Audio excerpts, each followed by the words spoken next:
कर्पूरगौरं करुणावतारं संसारसारं भुजगेन्द्रहारं सदा वसन्तमरुदयारविन्दे भवं भवानी सहितं नमामि। मङ्गलं भगवान् मङ्गलं गरुडध्वज मङ्गलं पुण्डरीकाक्ष मङ्गलाय नमः। सर्वमङ्गलमाङ्गल्ये शिवे सर्वार्थसाधके शरण्ये त्र्यम्बके गौरी नारायणी દ્વારિકાધીશ કી જય। જમણા હાથે ભગવાનને આરતી આપો।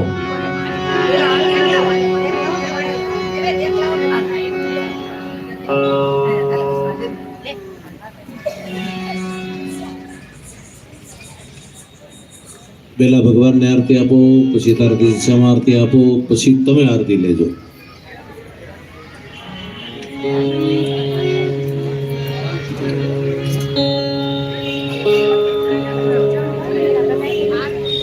તમે બધા આરતી લઈ અને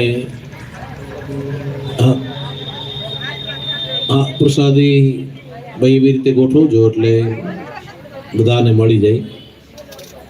હા,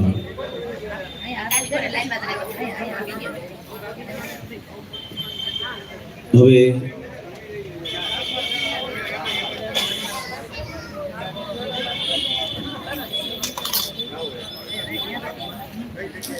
શ્રી દ્વારિકાધીશ કી જય।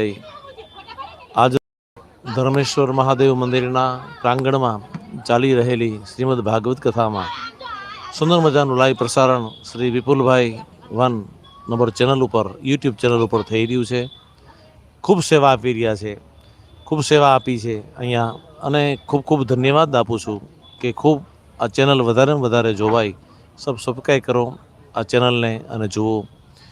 ખૂબ ખૂબ વિપુલભાઈને ધન્યવાદ છે, આશીર્વાદ છે ભાગવતજીનો। ખૂબ પ્રગતિ કરે, ખૂબ આગળ વધે। બીજું, આવતીકાલે અહીંયા ભાગવત કથા પરિપૂર્ણ થશે।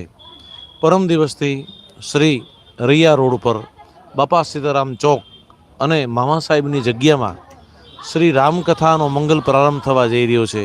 તો તારીખ 13/11/2025થી એ રામકથા પ્રારંભ થશે। તો સર્વને રામકથામાં પધારવા હાર્દિક નિમંત્રણ।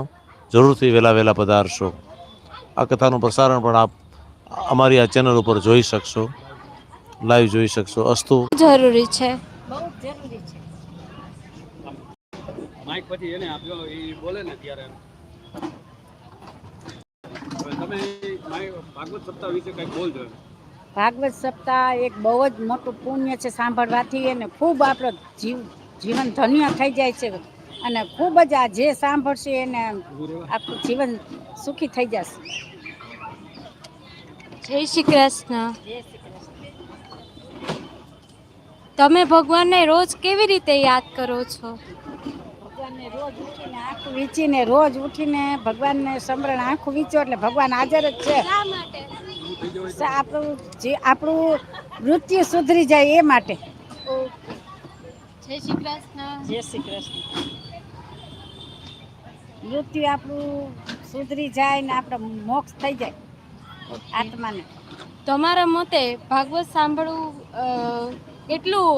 કેટલું જરૂરી, અને એના માટે શું મત છે?